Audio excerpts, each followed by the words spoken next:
Chapter 7. Sharpening his dagger with quiet regard and calculated precision, Rake enjoyed the warmth of the fire. His mind was mulling over a debate he'd had earlier that day at the tavern. Brom, the tavern owner and barkeeper, was a good friend and an invaluable source of Aquenan gossip and social tidings. Whenever Rake visited the place, Brom always gave him a tall golden and a hefty chunk of news. "How fares the little one, Captain?" Rake probed suddenly, continuing his task with undisturbed deliberation. Garbed in a deep blue, bell-sleeved, ankle-length dress with ribbons intertwining from underbust to waist, Aquestria halted mid-step. She was surprised he'd sensed her, despite her effort at stealth. Although, to be fair, she'd never practiced covertness in a dress. Making her way across the room, with no further attempts to quell the swish of her skirts, she sat next to him. Startled and pleased by her proximity, Rake gave her a sideways glance, and then took a second look.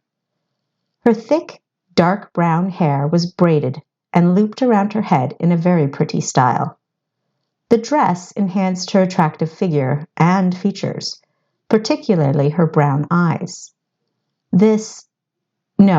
She was entirely unexpected. Aquestria was beautiful.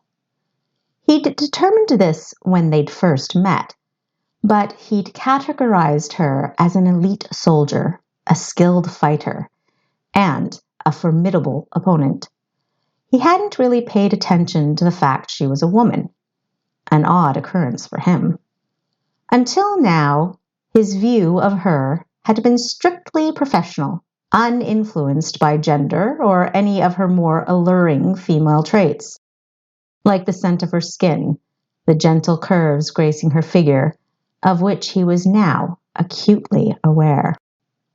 His mind reeled with delight at her perceptible femininity, and he inhaled sharply. Her eyebrows arched inquisitively at his tacit exclamation. "You're..." He searched for a word. Beautiful would not suffice. "Exquisite." Smiling demurely, she thanked him. Recollecting his wits, Rake began speculating about her motives. Was she making an advance? She had sat right next to him, which was unusual, as Aquestria tended to keep her distance. His baser instincts wished this to be the case, but knowledge and restraint prevented him from acting upon his attraction. His observations had sketched her character as intelligent, determined, caring, and extremely loyal. Loyalty to her profession kept her working for a tyrant. Loyalty to her sister prompted her sacrifice of everything she'd worked for. And loyalty to her husband, regardless of circumstance, would keep her from another man's bed. Perhaps she was attempting to rattle him and get a further read on his character and intentions. Beauty often rattled a man, persuading him to do things he wouldn't normally do. It was one of the reasons women made exceptional spies.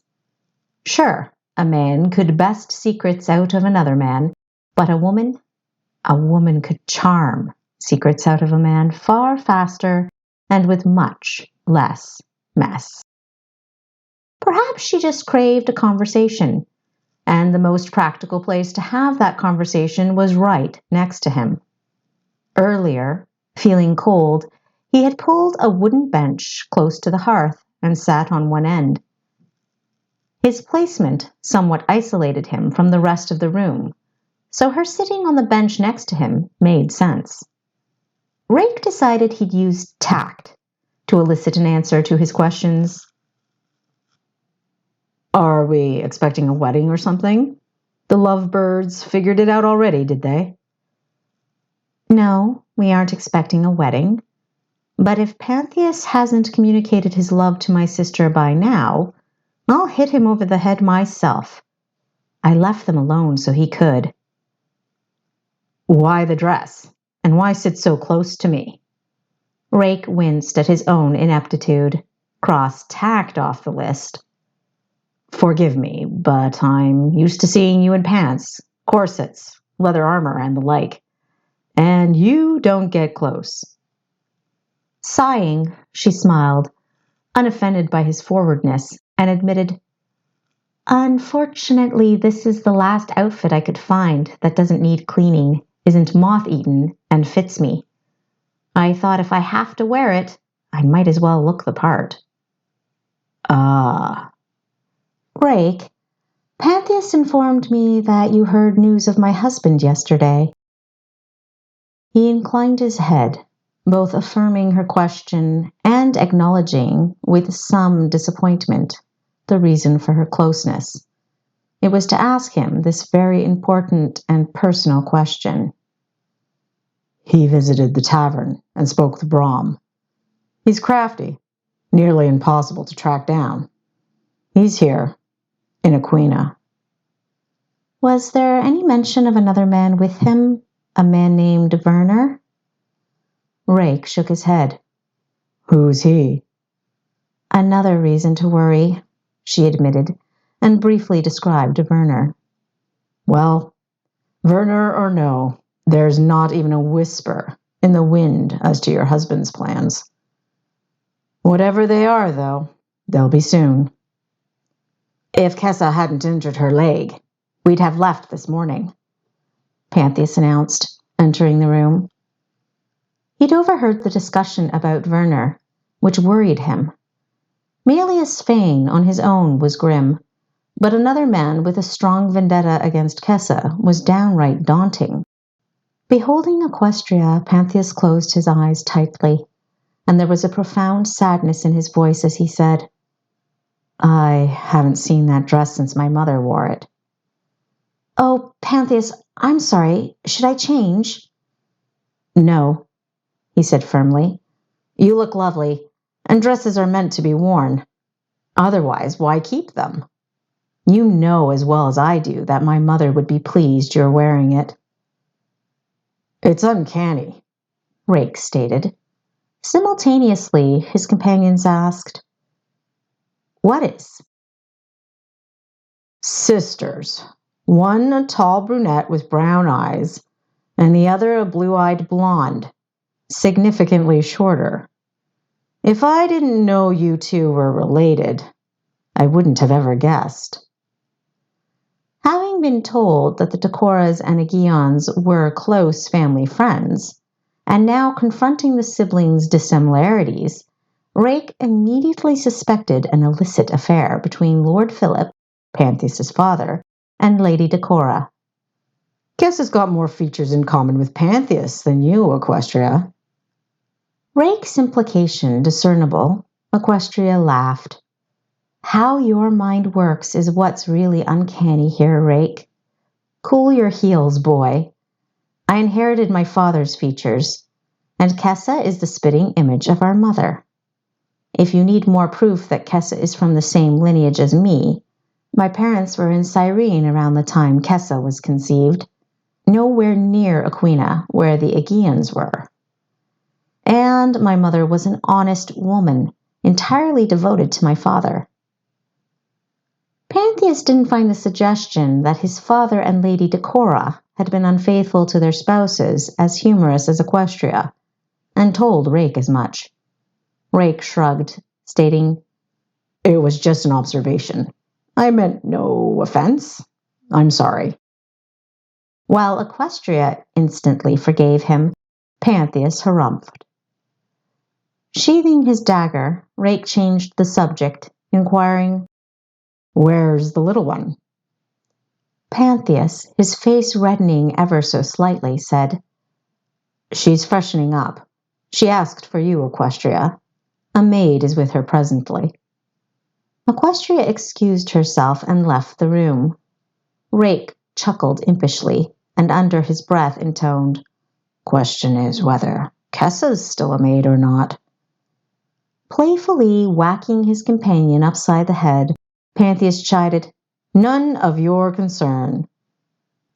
Slowly getting out of his seat, Rake headed for the doorway, calling back, So, still a maid then? With a final guffaw, he was gone.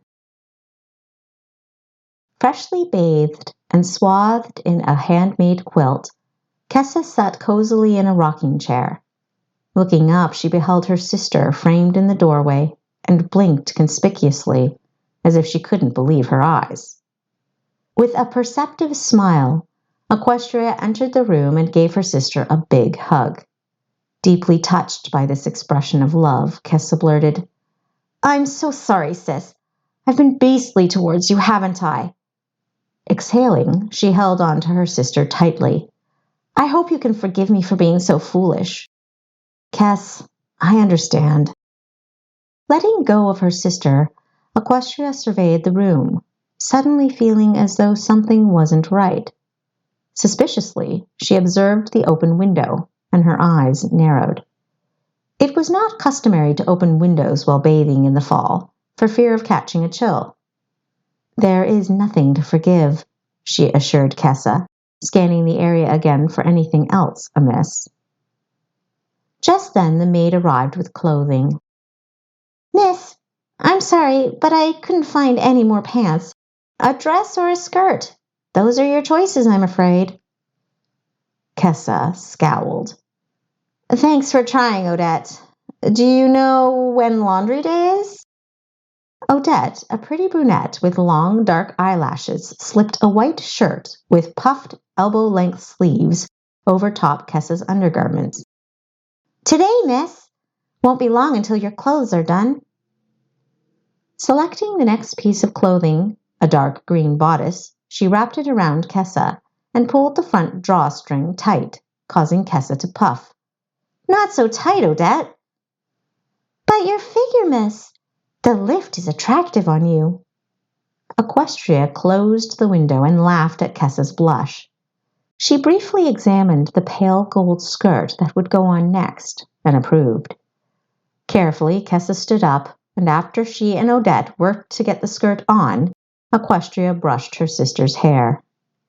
Rich golden locks braided, figure finely dressed, and leg well wrapped, Kessa stood in front of the mirror, skeptically appraising her appearance. Suppose it'll have to do, she sighed, but I won't be without this. Seizing her thick leather belt, she secured it round her waist, momentarily adjusting the position of her dagger sheath. How's your leg? Aquestria watched her sister limp over to the door. Healing nicely. It was a bit stiff at first, but after some movement, it's hardly noticeable. This is a truly gifted healer. Indeed. Grinning evocatively at her sister, Aquestria folded her arms and waited. What? Well, what? Kessa Decora, don't just stand there with that secretive smile and your cheeks blazing. Tell me what happened. Nothing of great interest. She paused for effect. To you? There was a long silence while Aquestria tapped her toe and Kessa's smile broadened, her cheeks now flaming crimson. So, tell me why you're all dressed up, Kessa prompted. You don't often wear dresses anymore. Same reason you're wearing a skirt. There was no other choice. Sucks, doesn't it? I don't know how women can endure wearing... Did you see that? Equestria's tone deepened to a sharp, low pitch, and her entire body tensed, alert, like a deer sensing an unknown danger. Something had flashed by the corner of her eye, but she couldn't be sure of what. Lifting her dress, she withdrew a small, shiny dagger that was secured to her thigh with a specially designed black leather band with a sheath. Cautiously, she neared the curtain that covered the wall behind the bed. Seeing the dagger, Odette gasped, backing away. Holding her weapon at a striking angle, Aquestria seized the curtain and ripped it away from the wall. With quiet efficiency, she did this with all the curtains and tapestries, producing Nothing. Her brilliant brown eyes scanning the room once more, she finally replaced the dagger in its sheath, letting her dress fall with a loud swish. Perhaps it was a bird, Odette suggested, taking her hand away from her chest, where it had stayed since her alarmed gasp. Sometimes they get in when we open the windows. Why did you open the window, Odette? Odette looked befuddled. I thought you had, my lady. I certainly didn't. The ladies looked at Kessa, who shrugged. I've never seen such a device. Odette indicated Equestria's thigh, where her dagger band had been. That's why I like it. Equestria assessed the ceiling. Finding nothing amiss, she sighed, crediting her imagination with concocting an apparition. News of her husband's proximity had prompted paranoia before, and it probably was again. Equestria relaxed a little. Maybe her brain was playing tricks, out of sheer exhaustion. Last night, she'd been caring for Kessa and hadn't slept a wink. It had been a while since she'd slept soundly. Unexpected weapons are lifesavers. Kessa, she stopped, glancing around the room warily, her distrust unchecked. Getting closer to her sister, she whispered in her ear, I'm going to town with Pantheus to get supplies. Initially, Rake was going to get the supplies, since Pantheus and Equestria wanted to guard their identities. But Equestria was feeling stir-crazy and wanted to accompany him. Then Pantheus argued that Rake could protect Kessa better than he could if Malieous should come knocking. So, after some debate, it was decided that Rake would stay with Kessa and the other two would go to the market later that day. We're hoping you'll be well enough to travel tomorrow morning. Malieous is close, so we don't have much time. Rake will be here. Stay close to him, Equestria concluded. Nodding, her face completely somber, Kessa let go of her dagger hilt, which she'd been grasping out of sheer reflex to her sister's alarm. After the sisters left, Odette stayed to tidy the room. She gathered laundry into a pile, dumped the used water out the window, and began to make the bed. She adjusted the bed curtains, pulled up the blankets, and fluffed the pillows. She let out a startled cry as a bird fluttered noisily from behind the headboard and flew straight out the window. Aha! I knew it was a bird, Odette giggled as she continued with her work. Identities concealed by long, black hooded cloaks, Pantheus and Equestria waded through the crowd. The air was chilly, a brisk wind further cooling the temperature. Dense clouds loomed above, blocking the light and threatening rain. People, drawing their cloaks tightly about themselves, trying to shut out the cold, were scuttling about careless of their surroundings, intent on finishing their errands before the storm hit. The marketplace was long and wide, stretching northward as far as the eye could see. To the west, the market was confined by a string of mishmash buildings, most of which were attached, though there was the occasional alleyway. A rigid, durable stone wall divided the bazaar from the Irenian River and provided a layer of security. Between the line of buildings and the stone wall was the nucleus of the market, a huge, dirt-packed channel peppered with stalls, baskets, barrels, disorganized merchandise, and people. Lots of people. Pantheus felt like he was among a throng of nervous sheep, and on more than one occasion had to grab Equestria's hand to keep from being parted. "This is madness!" he hollered, his voice almost obliterated by the wind. Casually surveying the area, as was her habit, Equestria smirked, acknowledging that Pantheus obviously didn't shop very often. True, the imminent storm had riled the crowd more than usual, but this frenzy wasn't all that different from the average market day. "This way," she called, seizing his cloak in case he didn't hear and yanking him toward a leather working stall. 4 water flasks, please. After bargaining, Equestria placed 2 silver coins on the counter and said thank you as the merchant produced their purchase. Handing the flasks to Pantheus, she watched thoughtfully while he put them in his pack. What else do we need? Suddenly, she stepped back, abruptly slamming her arm into Pantheus's chest, forcing him backward. A wooden arrow pierced the beam of the market stall where he'd been standing, its shaft still quivering from the intensity of the impact. Equestria was gone before the shaft was motionless, intent on pursuing the shooter. Diving for cover, Pantheus scanned the vicinity for signs of suspicious activity. Apparently, the leather worker was the only other person to have noticed the arrow because he was cowering behind his stall. "He's come for me!" he cried, peering over top his stall and ducking just as another arrow thumped into the counter directly above where his head had been. "Who?" Pantheus asked, clambering closer to the merchant. Swallowing hard, the merchant clasped his hands together, his eyes directed to where the arrow had come from, his lips moving in a plea for whoever was after him to spare him.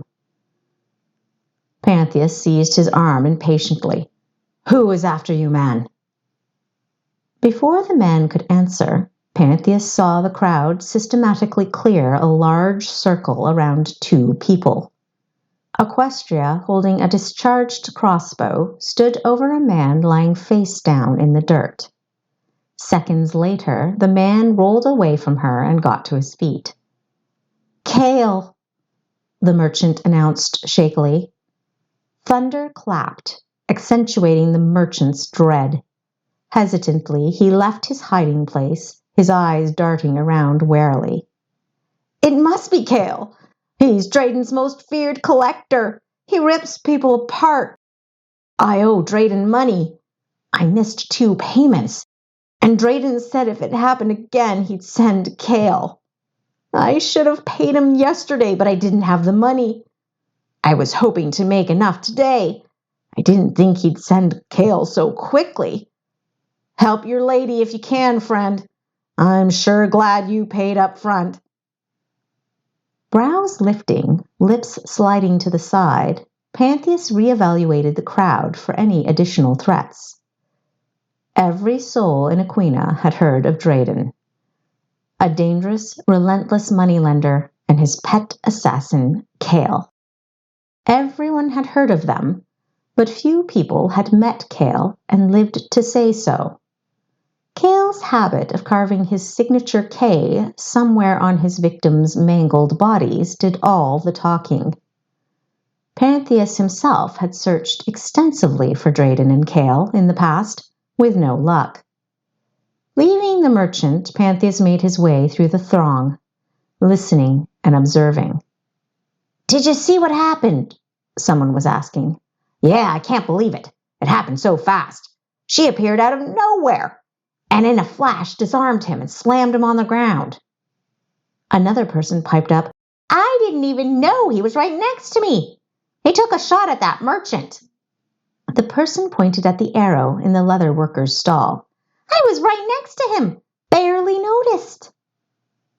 "She's going to die," a voice declared with considerable trepidation. "That's Kale." An audible gasp swept over the immediate crowd at the mention of the name. "He'll destroy her." Again, thunder clapped, then rumbled, adding to the menacing atmosphere. Pantheus eyed the man who'd made the declaration, taking his measure. Anyone who could identify an elusive assassin like Kale wasn't likely to be reputable.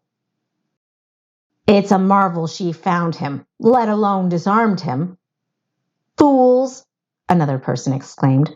"That's Equestria Fayne. Nee Decora. She used to be a guard here until she was asked to the capital. She was promoted to captain of the Uriat there. She'll eat Kale for lunch. A tossed salad for her." The man was transparently proud of his pun, cleverly connecting kale, lunch, and salad. It caused a couple chuckles from those within earshot. Although he'd been well hidden, Aquestria's skills enabled her to locate him rather quickly. As intended, her attack stunned him, and she disarmed him with relative ease. A cheeky grin caught her lips as she overheard the speculations of the crowd. How she missed this. Generally, people predicted her downfall, and she relished proving them wrong. Kale stood about 5'7", with a medium build, and she observed how attuned his body was, how covertly he assessed his surroundings, and her. This was no inexperienced thug with a crossbow. Putting her hands on her hips, Equestria accepted that this was going to be challenging, especially in a dress. Baring his teeth, Kale started toward her. Equestria couldn't discern whether he was smiling or trying to appear menacing, but this deliberation was interrupted by his right jab, which she sidestepped, retaliating with a swift elbow to his nose. When her elbow connected, he staggered backward, shock apparent on his face. Gingerly, he felt his nose and looked at the blood on his hand. His entire face twisted into a truly terrifying glower. He charged her again, and the fight ensued. The multitude surrounding them began to murmur as it became clear that, despite her dress and his obvious skill, Kale was completely outmatched. In desperation, he slid to the ground in order to kick her legs from underneath her.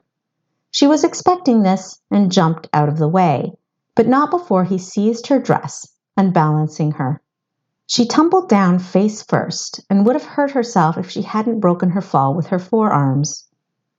A little disoriented, Equestria knelt upright, wincing as a jagged stone dug into her knee.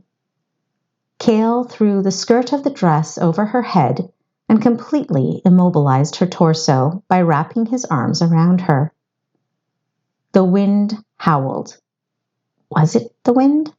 No one was sure whether it was the wind, Equestria, or Kale howling.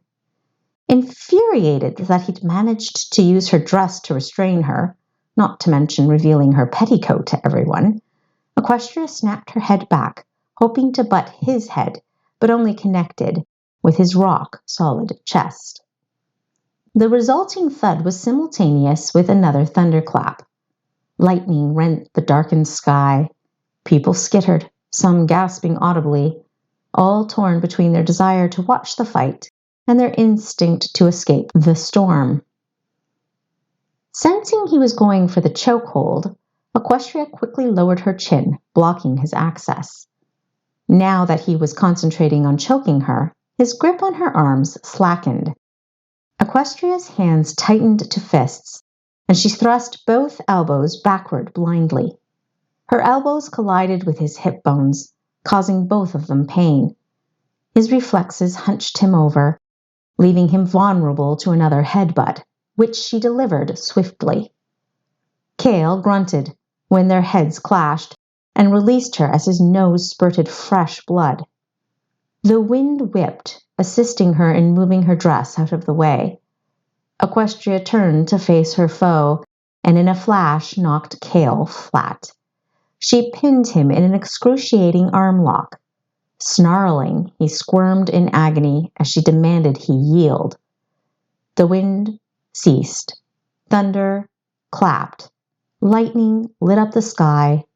Rain started to pour, and Kale surrendered. Out of the corner of her eye, Equestria spotted a mini crossbow barely visible through the crowd, aimed directly at her. A furious punch landed both the man holding the mini crossbow and the weapon itself on the ground. Winking at Equestria, Pantheus kicked the weapon toward the leather merchant and leaned over the man he'd just punched. "Drayden, I presume." Pantheus smirked at the merchant, who'd already seized the crossbow and was pointing it shakily but determinedly at his creditor, Drayden. The town guard was already making their way through the crowd. By the time they arrived, all they found was Cale kneeling on the ground next to a villainous-looking man, the leather merchant pointing a mini crossbow at the pair, a man offering them a crossbow claiming it was Cale's, and a host of eager witnesses all wanting to share their stories at once. Well, that was fun, Equestria laughed with exhilaration as Pantheus guided her secretly through the market, their footsteps splashing through the muck the rain caused. People had chosen to temporarily ignore their tasks and the rainstorm due to the excitement of the fight and the guard arriving. Equestria and Pantheus were practically invisible, moving quickly behind the stands as merchants stood about gossiping or gawking underneath the protective canopies of their stalls, and everyone's eyes were directed toward the spectacle. Thanks for covering my back, Pantheus. Pantheus stopped when he saw two guards speaking with a burly man while monitoring the exit. He knew these guards and the man. They would know him too. The burly man was Brom, a local tavern owner and friend of Pantheus's. Both guards had worked at the castle previously and were ignorant of his death being faked. There was no way he'd slipped by them unrecognized, and they certainly wouldn't permit two hooded individuals to pass uninvestigated. No problem, he responded distractedly. Pantheus! Equestria was already pushing crates up against the wall. The river. We'll navigate the bank back to the castle. Admiring the way she maneuvered around her dress, he helped her climb the crates, then hopped over the wall after her. Sorry about your mother's dress, she said. The dress was soaked, muddy, and torn. Don't worry about it, he told her. I'm not. Counting themselves lucky, they came back virtually unscathed. Equestria and Pantheus went directly to the great hall. It was dinner time, and a simply delicious smell was wafting through the hallways. Plus, the dining area was where Kessa was bound to be. Savoring her butternut squash soup, Kessa sniffed its delightful aroma one more time prior to dunking her spoon and stirring it round and round, appreciating the consistency. Finally, she lifted the spoon to her mouth, plunged it in, and closed her eyes. Slowly removing the spoon, she sat there in complete contentment. Sitting on his usual stool away from the table, Rake watched her, amusement tugging at the corners of his mouth. Movement in the doorway prompted his hand to fly to his dagger and his body to tense, ready to lunge, but he relaxed when he noticed it was just Pantheus watching Kessa enjoy her soup. Rake frowned, wondering how long Pantheus had been standing there and why he'd not detected him earlier. Tonight he really needed to get some sleep. It was likely his senses were dulled by the lack of it. Barging into the room and sitting at the table, Equestria inadvertently broke the spell that had befallen Pantheus. He took a seat as well, a small smile lingering on his lips. Scrutinizing her sister's appearance, Kessa snickered. I didn't think that dress would last long on you. Equestria threw their host a dismal expression. He waved a dismissive hand. I don't need a dress to remember my mother by. Besides, Odette is simply excellent when it comes to needlework and cleaning. Perhaps she'll work her magic on it. Oh, I do hope so, Equestria said. It would be a lovely heirloom should you have any daughters. Pantheus glanced at Kessa, who was too busy enjoying her soup to notice either him looking at her or the implication of him doing so just then. So, been brawling at the market again, Equestria. How many criminals apprehended this time? She asked between mouthfuls. Equestria's lips puckered tightly together. One. Pantheus caught one too. Witnessing this exchange, Pantheus deduced that if the story of their trip to the market was to be told, he'd have to be the one to tell it. And so he did. "Sounds like fun," Kessa said after he'd concluded the tale. "How'd you know it was Drayden, Thies?" Drayden tried to rile the crowd by announcing it was Kale, but it only served to draw my suspicion. I'd been after Drayden for some time and managed to collect tidbits of information about him, but I wasn't sure it was him until he drew his crossbow to shoot Aquestria and liberate his assassin. This capture is no mean feat. These two men have terrorized Aquina and eluded capture for years. They pretty much annexed Aquinan crime after that slippery rogue Augustus was caught. He, as you know, took over from the Ratchet twins. But he was just a cunning thief. He never really hurt anybody. To my knowledge, at any rate. Drayden and his team were a nasty bunch. Slippery and vile. I'm extremely pleased they're under lock and key. The Ratchet twins and Drayden? I suppose it's no mere coincidence that you managed to annihilate two of the most powerful crime lords in town, Addie? Pantheus concluded, smiling. A twinge of jealousy pinched Kessa. Her sister was always so admired, deservedly so, but she wished for once she could be acknowledged. She snuffed out this jealousy by cramming a delicious piece of bread into her mouth and reminding herself that she loved and was proud of her sister. "Suppose you must have thought the attacker was that husband of yours," Mirabelle said to Aquestria as she cleared the empty dishes off the table. "No, Malieous would not have missed." "You moved Pantheus out of the way." "I was able to because I saw the crossbow and heard the shot. Even with the noise of the crowd and the wind. Malieous isn't that sloppy, and a crossbow isn't his preferred weapon for assassination. He prefers up close and personal." Taking Kessa's unwounded hand, Pantheus kissed it with tenderness, announcing, "I think we all need to go to bed early. Last night was rough, and we have a tough day ahead." Rake chuckled, amused at how quickly and shamelessly Pantheus had jumped from a kiss to bedtime. Unlike Rake, Aquestria found little humor in the leap and was unable to disguise her apprehension. Shifting uncomfortably, she folded her arms, concurring. "I completely agree, Pantheus.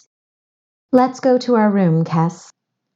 Putting Rake's chuckle and Equestria's discomfort together, Pantheus laughed. "I suppose I'll have to be more careful with what I say. You both misinterpreted me entirely. I meant go to bed to sleep, nothing else." Bright crimson staining her cheeks, Kessa acted affronted by Rake and Equestria's conclusion. Even so, it was difficult to take her seriously when she failed to conceal her own disappointment when Pantheus explained his real intentions. "Good intentions aside, Pantheus, I think it's in Kessa's best interests to stay with me tonight. Temptation is strongest at night, and sometimes we do things when we're sleepy that we wouldn't otherwise do." "She's right, Lord Aguillon. Might be a good idea to visit a magistrate afore the woods, too. Who knows how long we'll be out there, and it might provide the little one some additional safety if she's your wife. Know what I mean?"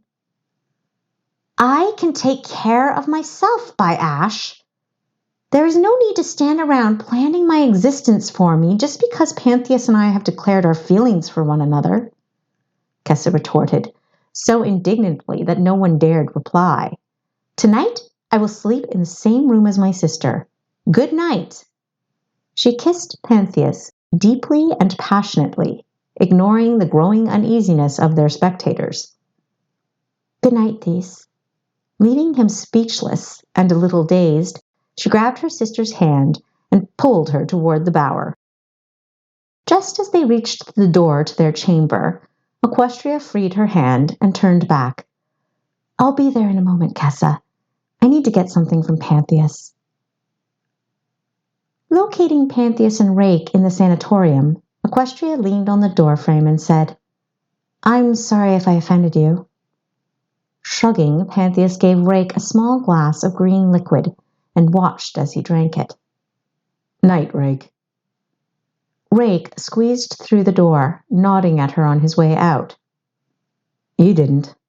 And there's no need to apologize. I just want you to know that my intentions toward Kessa are honorable. But you're right. Avoiding temptation is the wisest course. Anything else? Yes, I was hoping you'd give me something to help me sleep. Even with exhaustion, I haven't been sleeping well, and this is probably the last time we'll be safe enough to sleep through the night. Looking away, Pantheus leaned on the counter. Rake just asked me for the same thing, he sighed. But it will knock you out solidly. Kessa's under your care. Malieous is out there. So is Werner. Are you sure? If Malieous comes, it won't matter if I'm awake or not. Sure it does. You don't know my husband. Not as well as you, obviously. But he must really be something if he scares you. I saw how quickly and easily you dispatched Kale, one of the most elusive, notorious, and feared assassins in Aquina, and in a dress, no less. Kale is a toddler compared to the dungeon keeper, Aquestria said matter-of-factly. I just have a sinking feeling about tonight. I told Rake too, but he dismissed it as the paranoia that comes with love. He said it would never go away. I guess I can understand that, but I've loved Kessa for a long time, and I've rarely felt this unnerved. You're both on a high, and it's easier to fall from such a height. Instinctively, you know this and have your guard up because you want nothing to change or ruin how you feel. It's natural, but it doesn't mean doom is really looming. Tomorrow, when we leave the safety of the castle, is when we'll be in real danger. He shook his head. I disagree. We've been lucky so far. If the dungeon keeper is really as formidable as we've been led to believe, then he knows he's already caught us. Why else would he bide his time? To lower our defenses by taking sleeping draughts is madness. He's probably biding his time until the inevitable. We leave the castle. We'll be easier targets then. Sure, he's skilled and could take us all out where we stand. But he's also crafty and efficient. He knows there's risk attacking us while we're inside the castle. He'll probably wait until things are simpler. I don't know, Pantheus argued. From what I've gathered, he's more the type to relish prevailing over a lion's den than sitting ducks. Aquestria didn't respond for some moments, a dubious expression occupying her pretty face. Finally, she said, We have no choice but to continue with things as we have planned. We leave in the morning, and we'll be better able to cope with danger if we're all well rested. Somberly, he handed her a glass of the green fluid. Sleep well, Aquestria, he said, the pit of his stomach clenching. Detecting a presence, she opened her eyes with unexpected difficulty. She had no idea how long she'd been asleep or what time it was.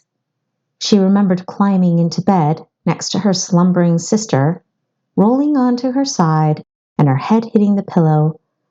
Or was that just a dream? Through a thick, barely penetrable haze, she saw Malieous and blinked. The haze dissipated, but Malieous did not. Moonlight bathed the room in a subtle glow that permitted enough sight for her to recognize him. Shuddering with appreciation, she admired his strong, powerful form, his handsome face, partially obscured by his hood, and his overall aura of competency. Clad in black leather armor, 2 steel belt buckles gleaming in the white moonlight, and a dagger at his waist, he appeared ready for some mysterious and nefarious purpose. Or had he just returned from one? Malieous must have been working late again, Aquestria thought. No, that wasn't right, was it? Darling, Lie down beside me, she coaxed, patting the empty bed beside her. It was strange he'd not joined her already. Do you have more work to do? She asked. Yes, love. But I've a few moments to spend with you. He climbed in next to her, and she shivered when she felt how cold he was. Kissing her forehead softly, he adjusted so he could nestle in closer. I've missed you, she whispered, wrapping her body around his to warm him.